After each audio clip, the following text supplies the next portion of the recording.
Hello दोस्तों, स्वागत है आपका आपके अपने परिवार एग्जामपुर एकेडमी में। दोस्तों, आज से हमारी जीके की क्लास शुरू हो रही है, जिसमें हम आपको शुरुआत से ही क्वेश्चन कराएंगे। जो क्वेश्चन हम कराएंगे उनसे बाहर कोई भी क्वेश्चन आपको किसी भी एग्ज़ाम में देखने को नहीं मिलेगा, क्योंकि हम ऐसे क्वेश्चंस को हम लेके आए हैं जो एग्ज़ाम के दृष्टिकोण से काफ़ी इम्पोर्टेंट है। या तो बार बार क्वेश्चन में एग्ज़ाम में पूछे गए हैं या पूछे जाने की काफ़ी संभावनाएं होती हैं। डीपली हम सभी क्वेश्चंस को कवर करेंगे और ये सभी भर्ती के लिए होगा, चाहे उसमें यूपी पुलिस हो, चाहे दिल्ली पुलिस हो, चाहे आप रेलवे की वैकेंसी हो या कोई भी एसएससी की वैकेंसी यहाँ पे हो। तो वीडियो को हम शुरू करते हैं। उससे पहले मैं आपको बता दूं कि आज की जो हमारी वीडियो है उसमें हम भारत के परिचय से क्वेश्चन लेकर आए हैं, जो काफ़ी इंपॉर्टेंट क्वेश्चन है। इसमें हम आज 6 टॉपिक को क्लियर करेंगे और वो 6 टॉपिक कौन कौन से हैं उनके बारे में आपको मैं बता देता हूँ। जो फर्स्ट टॉपिक है हमारा वो है भारत का परिचय। सेकंड जो टॉपिक होगा वो होगा भारत का राष्ट्रीय प्रतीक। उसके बाद जो तीसरा टॉपिक होगा हमारा वो होगा राष्ट्रीय चिन्ह अशोक स्तंभ के बारे में। चौथा जो पॉइंट होगा वो होगा हमारा जो राष्ट्रीय गान है उसके बारे में, जो उससे रिलेटेड क्वेश्चंस यहाँ पे पूछे जाते हैं एग्जामों में, उसके बारे में हम चर्चा करेंगे। पांचवा जो हमारा टॉपिक होगा वो होगा राष्ट्रीय गीत वंदे मातरम। और जो छठा हमारा टॉपिक होगा वो होगा राष्ट्रीय कैलेंडर।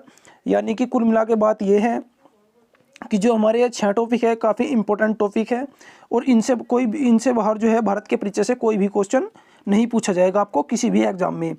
तो अगर आपको यदि ये वीडियो हमारी पसंद आई तो वीडियो को लाइक करना है, चैनल को सब्सक्राइब कर लेना है, क्योंकि जल्द ही हमारी नेक्स्ट वीडियो भी आपको प्रोवाइड कराई दी जाएगी।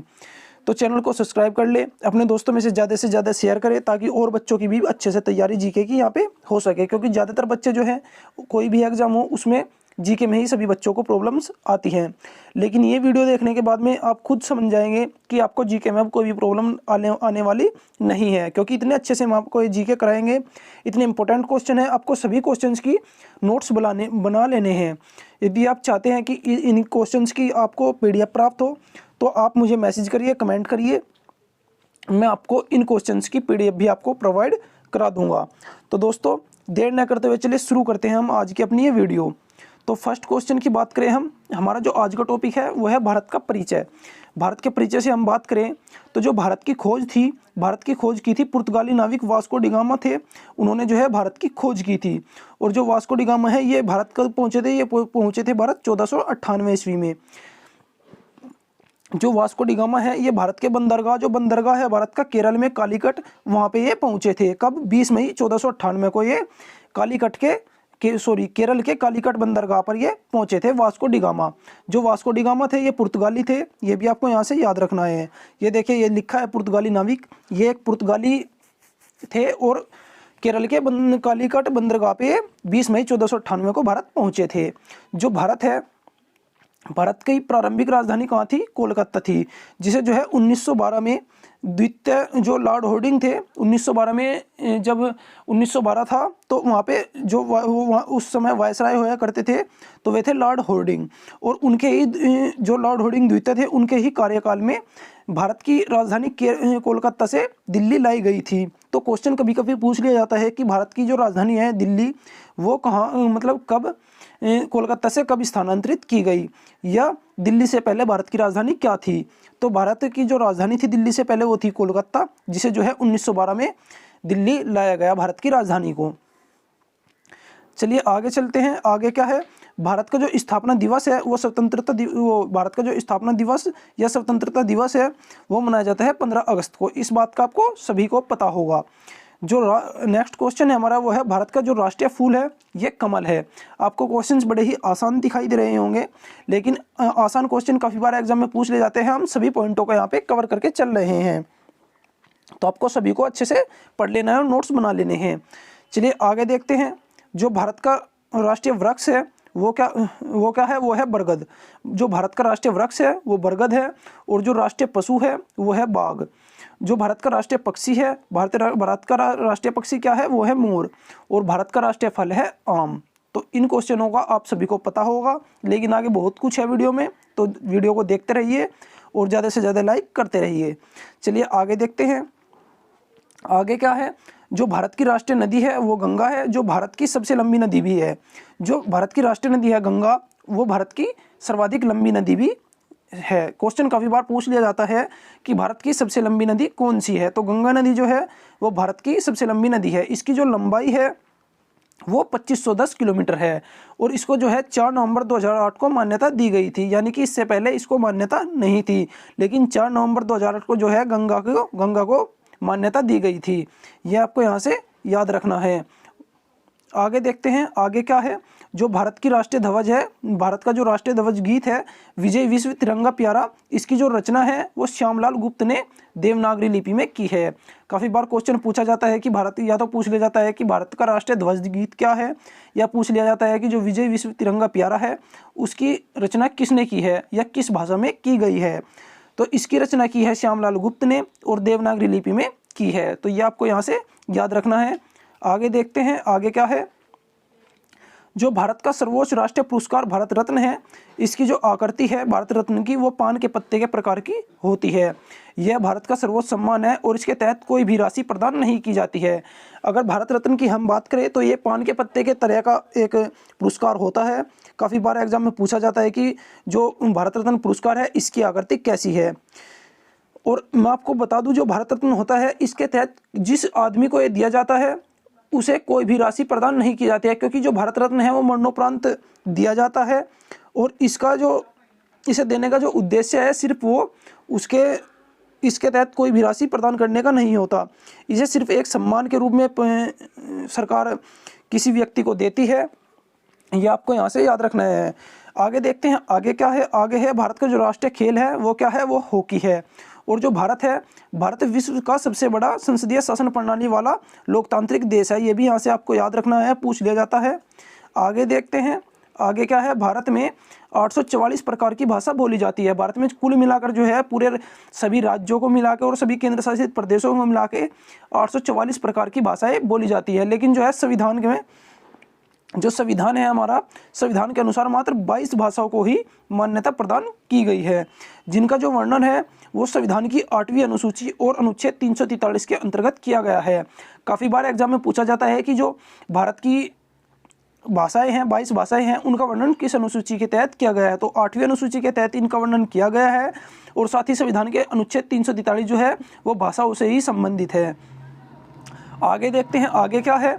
आगे है जो भारत का पहला मानचित्र है वो बनाया था एन विले ने। कब बनाया था? 1752 में। और इसके अनुसार जो है भारत की आकृति चतुष्कोणीय, भारत के अनुसार भारत इसकी जो विले था एन विले, इन्होंने 1752 में भारत का पहला मानचित्र तैयार किया था और इनके अनुसार जो है भारत की जो आकृति है वह चतुष्कोणीय थी।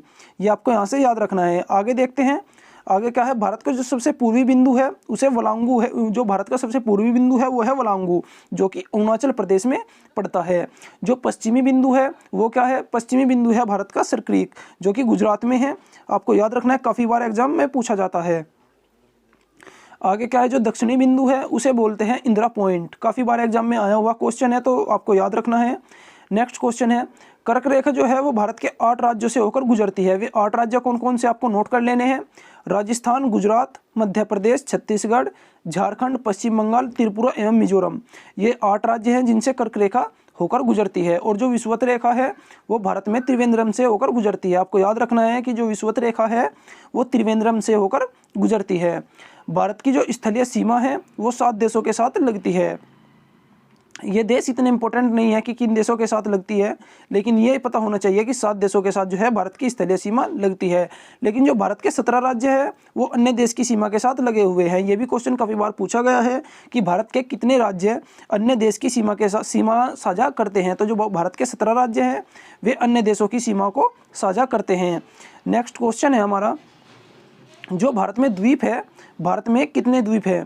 तो जो भारत में द्वीपों की संख्या है वो है 247, जिनमें जो है 204 जो द्वीप हैं वो बंगाल की खाड़ी में स्थित है और 43 जो है वो अरब सागर में स्थित है। ये आपको यहाँ से याद रखना है, काफ़ी बार क्वेश्चन पूछे जाते हैं। नेक्स्ट क्वेश्चन है हमारा, जो भारत के 9 राज्य हैं वो समुद्र तट से लगे हुए हैं, वे कौन कौन से हैं? तो भारत का जो गुजरात राज्य है, गुजरात, केरल, उड़ीसा, कर्नाटक, पश्चिम बंगाल, महाराष्ट्र, आंध्र प्रदेश, तमिलनाडु और गोवा। ये जो हैं ये 9 राज्य हैं जो समुद्र तट से भारत के लगे हुए हैं। आगे देखते हैं आगे क्या है। आगे है भारत के 4 केंद्र शासित प्रदेश जो है वो समुद्र तट से लगे हुए हैं। और भारत का जो सबसे लंबी तटरेखा वाला राज्य है वो गुजरात है, और जो सबसे छोटी तटरेखा वाला राज्य है वो है गोवा। ये भी आपको याद रखना है। गोवा जो है वो क्षेत्रफल की दृष्टि से सबसे छोटा राज्य भी है, और जो सबसे जनसंख्या की दृष्टि से सबसे छोटा राज्य है वो है सिक्किम, और सबसे बड़ा है उत्तर प्रदेश। ये भी यहाँ से आपको याद रख लेना है। वैसे इस क्वेश्चन को हम बाद में भी कराएंगे, लेकिन आपको याद रखना है। अब आगे देखते हैं, आगे क्या है। सबसे लंबी तटरेखा वाला जो केंद्र शासित प्रदेश है वो है अंडमान निकोबार द्वीप समूह, एवं जो सबसे छोटा केंद्र शासित प्रदेश है, जिसकी सबसे छोटी तटरेखा वाला केंद्र शासित प्रदेश है वो है दमन व द्वीप। ये भी आपको यहाँ से नोट कर लेना है। नेक्स्ट क्वेश्चन है हमारा, भारत का जो औसत समुद्र तल है, या भारत का जो औसत समुद्र तल का मापन है वो चेन्नई से किया जाता है। काफ़ी बार एग्जाम में पूछा गया है कि भारत का औसत समुद्र तल किस स्थान से किस स्थान से उसे मापा जाता है, तो वो चेन्नई से मापा जाता है। नेक्स्ट क्वेश्चन है हमारा, तीन तरफ से भारत से घिरा पड़ोसी देश कौन सा है? तो नेपाल और बांग्लादेश जो है वो तीनों तरफ से भारत से घिरे हुए हैं। और जो भारत का राज्य है तीन तरफ से बांग्लादेश से घिरा है भारत का राज्य, वो है त्रिपुरा। ये भी आपको यहाँ से नोट कर लेना है, काफ़ी बार एग्जाम में पूछा गया है। अब बात करते हैं हम सीमाओं की। जो भारत और बांग्लादेश को जोड़ता है वो है 3 बीघा कॉरिडोर। 3 बीघा कॉरिडोर जो है वो भारत और बांग्लादेश को आपस में जोड़ता है, या भारत को बांग्लादेश से अलग करता है। नेक्स्ट क्वेश्चन की हम बात करें तो जो भारत का तमिलनाडु राज्य है, तमिलनाडु से जो है श्रीलंका पाक जल संधि के द्वारा अलग होती है, क्योंकि जो तमिलनाडु है वहीं से ही श्रीलंका और भारत का विच्छेद हुआ है, और वहीं से ही जो है पाक जल संधि के द्वारा ही ये दोनों अलग होते हैं। जो मन्नार की खाड़ी है वो जो मन्नार की खाड़ी और बंगाल की खाड़ी है वो पाक जल संधि को आपस में जोड़ती है। जो पाक जल संधि है उनके मध्य क्या है, मन्नार की खाड़ी और बंगाल की खाड़ी। ये भी आपको यहाँ से याद रखना है। और जो आदम का पुल है वो तमिलनाडु से श्रीलंका को अलग करता है। आदम का पुल काफ़ी इंपॉर्टेंट है, काफ़ी बार पूछा जाता है। अगर ऑप्शन में आदम का पुल आ रहा है तो क्योंकि यहाँ पे भारत की बात नहीं की गई है, यहाँ पे बात की गई है तमिलनाडु की, लेकिन अगर भारत की बात करें ये भारत को श्रीलंका से क्या अलग करता है, तो वहाँ पे आपको ऑप्शन में आएगा पाक जल संधि। लेकिन अगर तमिलनाडु आ रहा है कि तमिलनाडु से श्रीलंका को कौन अलग करता है, तो वो करता है आदम का पुल। ये आपको याद रखना है। नेक्स्ट क्वेश्चन है हमारा, भारत और इंडोनेशिया के बीच की सीमा रेखा जो है वो ग्रेट चैनल कहलाती है। नेक्स्ट देखते हैं, नेक्स्ट क्या है, अंडमान और निकोबार के मध्य 10 डिग्री चैनल स्थित है। डूरंड रेखा जो है, डूरंड रेखा का निर्धारण जो है 1896 में मार्टी में डूरंड द्वारा स्थापित किया गया था। ये भी आपको यहाँ से याद रख लेना है, नोट्स बनाने हैं आपको। दोस्तों यदि आपको ये क्वेश्चंस पसंद आ रहे हो तो वीडियो को लाइक करो और ज़्यादा से ज़्यादा शेयर कर दो अपने दोस्तों में। चलिए आगे देखते हैं, आगे क्या है। आगे है डूरंड रेखा जो है वो भारत और अफगानिस्तान के मध्य स्थित है। जो डूरंड रेखा है वो भारत को अफगानिस्तान से अलग करता है। नेक्स्ट देखते हैं, नेक्स्ट क्या है। नेक्स्ट है हमारा रेड क्लिफ रेखा जो है, रेड क्लिफ रेखा का निर्धारण जो है वो भारत और पाकिस्तान के बीच ये है। भारत और बांग्लादेश के बीच स्थित है। जो रेड क्लिफ रेखा है वो भारत और पाकिस्तान को और बांग्लादेश और भारत को एक दूसरे से अलग करता है। जो रेड क्लिफ रेखा है इसका निर्धारण 1947 में सिरिल रेड क्लिफ द्वारा किया गया था। ये भी आपको याद रखना है, काफ़ी बार एग्जाम में पूछा जाता है कि रेड क्लिफ रेखा का निर्धारण कब किया गया था, तो ये किया गया था 1947 में सिरिल रेड क्लिफ के द्वारा। नेक्स्ट क्वेश्चन हमारा, डंकन पास जो है वो दक्षिणी अंडमान व लघु अंडमान के मध्य स्थित है। आगे देखते हैं, आगे क्या है। आगे है भारत और पाकिस्तान के बीच युद्ध विराम रेखा जो है वो LOC कहलाती है। नेक्स्ट है हमारा, LOC का जो निर्धारण है वो शिमला समझौते के तहत 1972 में किया गया था। काफ़ी इंपॉर्टेंट क्वेश्चन है, आपको याद रखना है। नेक्स्ट है हमारा, भारत और चीन को विभाजित करने वाली रेखा जो है वो मैकमोहन रेखा कहलाती है, जिसका जो निर्धारण है वो सर हेनरी मैकमोहन द्वारा 27 अप्रैल 1974 को शिमला में किया गया था। ये भी आपको यहाँ से याद रखना है, काफ़ी इंपॉर्टेंट क्वेश्चन है, काफ़ी बार एग्जाम में पूछे गए हैं। चलिए दोस्तों आगे देखते हैं, आगे क्या है। आगे है जो बांग्लादेश है वो बांग्लादेश पाकिस्तान से जो है 1971 और 72 के मध्य अलग किया गया था। यानी कि पहले जो है बांग्लादेश जो है वो पाकिस्तान का हिस्सा था, लेकिन 1971-72 में जो है पाकिस्तान से बांग्लादेश अलग किया गया था। अब बात करेंगे हम भारत के राष्ट्रीय प्रतीक के बारे में। जो भारत का राष्ट्रीय प्रतीक है तिरंगा, उसके बारे में हम यहाँ से बात करेंगे। जो भारत का राष्ट्रीय ध्वज है तिरंगा, वो फ्रांसीसी झंडे से अभिप्रेरित है, यानी कि जो फ्रांस का झंडा है उससे ये लिया गया है। और जो राष्ट्रीय ध्वज है इसकी लंबाई और चौड़ाई का अनुपात जो है वो 3:2 है। यहाँ पे बच्चे काफ़ी बार एग्जाम में ये क्वेश्चन पूछा गया और काफ़ी बच्चे जो है इसमें गड़बड़ कर देते हैं, क्योंकि एग्जामिनर जो है वो दे देता है कि राष्ट्रीय ध्वज की चौड़ाई और लंबाई का अनुपात कितना है, तो यहाँ पे चौड़ाई और लंबाई का अनुपात 2:3 हो जाएगा। आपको ये याद रखना है कि लंबाई 3 है और चौड़ाई 2 है, तो 3:2 का यहाँ पे अनुपात है राष्ट्रीय ध्वज की लंबाई और चौड़ाई का। जो नेक्स्ट क्वेश्चन है वो है, भारत के राष्ट्रीय ध्वज तिरंगा को जो है 22 जुलाई 1947 में संविधान सभा के द्वारा अपनाया गया था। आगे देखते हैं, ध्वज के बीच स्थित जो है चक्र की 2 तीलियों के बीच जो है 15 डिग्री का कोण होता है। दोस्तों आपने सभी क्वेश्चंस पढ़े होंगे, लेकिन ये क्वेश्चंस कभी नहीं पढ़ा होगा, क्योंकि काफ़ी इंपॉर्टेंट क्वेश्चन है और एग्जाम में पूछे भी जाते हैं इसी प्रकार के क्वेश्चन। क्योंकि अब वो टाइम गया कि काफ़ी इजी क्वेश्चन एग्जाम में आ गए, ऐसे ही क्वेश्चन आपको एग्जाम में अब देखने को मिलते हैं। ध्वज के बीच जो स्थित चक्र होता है जिसमें 24 तीलियाँ होती है, वो जो है उन 2 तीलियों के मध्य जो है 15 डिग्री का कोण होता है। और जो ध्वज होता है उसके अंदर जो 24 तीलियां हैं उसका क्या अर्थ होता है, तो जो 24 तीलियां होती है वो प्रदर्शित करती है जो टाइम का 24 घंटे का टाइम जोन होता है, उनको ये प्रदर्शित करती हैं, ये भी आपको याद रखना है। आगे देखते हैं आगे क्या है। 7 दिसंबर को भारतीय फ्लैग डे मनाने की शुरुआत जो है 28 अगस्त 1949 को की गई थी। आगे देखते हैं, आगे है जो ध्वज पहली बार अंतरिक्ष में जो है, यानी किसी भी देश का जो ध्वज है वो 1971 में अमेरिकी अंतरिक्ष यान अपोलो 15 के द्वारा पहुंचा था। यानी कि पहली बार जो ध्वज है वो अंतरिक्ष में 1971 में पहुंचाया गया था। किसके तहत? अपोलो 15 के तहत। आगे देखते हैं आगे क्या है। 15 नवंबर 2008 को जो है भारत चंद्रमा पर तिरंगे फहराने वाला विश्व का चौथा देश बना था। यानी कि इससे भारत से पहले जो है 3 देशों ने अपना तिरंगा वहाँ पे फहराया था, लेकिन भारत ने जो है 15 नवंबर 2008 को ये कारनामा कर दिखाया और चंद्रमा पर अपना तिरंगा फहराने वाला विश्व का चौथा देश बन गया। आगे क्या है, आगे है देश का सबसे ऊंचा तिरंगा जो है वो 5 मार्च 2017 को अंतर्राष्ट्रीय सीमा अटारी बॉर्डर पर फहराया गया था, जिसकी जो लंबाई है वो 350 फीट है। काफ़ी इंपॉर्टेंट क्वेश्चन है और एग्जाम में पूछा भी गया है। देश का जो सबसे ऊंचा तिरंगा है वो 5 मार्च 2017 को अंतर्राष्ट्रीय सीमा अटारी बॉर्डर पर फहराया गया था, जिसकी जो ऊंचाई थी वो 350 मीटर थी दोस्तों। और जो भारत के राष्ट्रीय ध्वज में स्थित चक्र है, चक्र में 24 तीलियां जो है 24 घंटे को प्रदर्शित करता है। अभी मैंने आपको इस क्वेश्चन के बारे में बताया भी है, तो आपको ये क्वेश्चंस काफ़ी ध्यान से याद रखना है, एग्जाम में किसी भी एग्जाम में पूछा जा सकता है। अब बात करते हैं हम राष्ट्रीय चिन्ह अशोक स्तंभ के बारे में। जो भारत का राष्ट्रीय चिन्ह अशोक स्तंभ है, ये सारनाथ में स्थित अशोक के सिंह स्तंभ की अनुकृति से लिया गया है। जो अशोक स्तंभ है, अशोक स्तंभ में 4 सिंह होते हैं, यानी कि 4 शेर इसमें होते हैं, लेकिन जो एक दूसरे के पीठ के बल खड़े हैं, इसलिए सामने से देखने पर 3 ही दिखाई देते हैं, जो साहस एवं निर्भरता के प्रतीक है। काफ़ी बच्चे इस क्वेश्चन को गलत करके आते हैं, काफ़ी बार एग्जाम में पूछा गया है।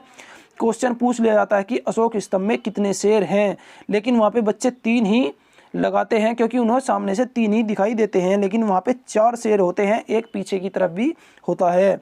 तो ये आपको याद रखना है कि 4 अशोक स्तंभ में 4 शेर होते हैं, जो साहस एवं निर्भरता के प्रतीक हैं।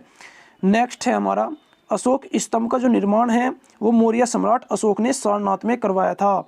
आगे है, सारनाथ में ही गौतम बुद्ध ने अपना प्रथम उपदेश भी दिया था। आगे देखते हैं आगे क्या है। अशोक स्तंभ को जो है 26 जनवरी 1950 को भारत सरकार द्वारा अपनाया गया था। जो अशोक स्तंभ है उसको 26 जनवरी 1950 को भारत सरकार ने अपनाया था। लेकिन आगे देखते हैं आगे क्या है। राष्ट्रीय चिन्ह जो अशोक स्तंभ है उसका प्रयोग कोई भी आम आदमी नहीं कर सकता, यानी कि जो राष्ट्रीय चिन्ह अशोक स्तंभ है उसे कोई भी जो आम व्यक्ति है उसको प्रयोग में नहीं ला सकता है कि कहीं उसने उसका फोटो लगा लिया तो इसके तहत जो है उन पर जुर्माना या किसी भी प्रकार का दंड वहाँ पे सरकार दे सकती है। तो ये भी बात आपको याद रखनी है।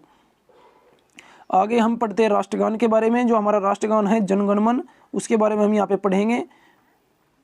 जो भारत का प्रथम नोबेल पुरस्कार विजेता है 1913 में इनको पुरस्कार दिया गया था, रविंद्रनाथ ठाकुर को। इनके द्वारा है रचित जो जनगण मन है, यानी कि जो हमारा राष्ट्रगान है वो रविंद्रनाथ ठाकुर ने 1913 में रविंद्रनाथ ठाकुर को जो है रविंद्रनाथ ठाकुर ने जनगण मन को संविधान सभा में 24 जनवरी 1950 को भारत का जो राष्ट्रगान है उसको स्वीकार किया था। जो भारत का राष्ट्रगान है जनगण मन, इसकी जो रचना है वो रविंद्रनाथ ठाकुर ने की थी और इसके लिए जो है इन्हें नोबेल पुरस्कार भी दिया गया था 1913 में। और जो संविधान सभा है, संविधान सभा ने इसे 24 जनवरी 1950 को भारत के राष्ट्रगान के रूप में स्वीकार किया था। जो भारत का राष्ट्रगान है वो मुख्यतः जो असली भाषा में ये लिखा गया है तो वो बांग्ला भाषा में ये लिखित है। जो भारत का राष्ट्रगान है वो मूलतः जो है बांग्ला भाषा में लिखा गया है, लेकिन उसका जो है हिंदी और संस्कृत में अनुवाद किया गया है। जो सर्वप्रथम राष्ट्रगान है वो 27 दिसंबर 1911 को कोलकाता के कांग्रेस अधिवेशन में किया गया था। कोलकाता में जो है कांग्रेस के अधिवेशन में गाया गया था सर्वप्रथम बार, और इसे गाने का जो समय है वो 52 सेकंड का होता है। आगे देखते हैं, 52 सेकंड का इसमें समय है। और जो राष्ट्रगान है, राष्ट्रगान का हिंदी एवं उर्दू अनुवाद जो है वो कैप्टन आबिद अली ने किया था। ये भी आपको यहाँ से याद रखना है, काफ़ी इंपॉर्टेंट क्वेश्चन है, एग्जाम में पूछा जा सकता है और पूछा भी गया है कि राष्ट्रगान का उर्दू या हिंदी में अनुवाद किसने किया है, तो ये किया है कैप्टन आबिद अली ने। आपको यहाँ से याद रखना है। आगे हम देखते हैं राष्ट्रगीत वंदे मातरम के बारे में।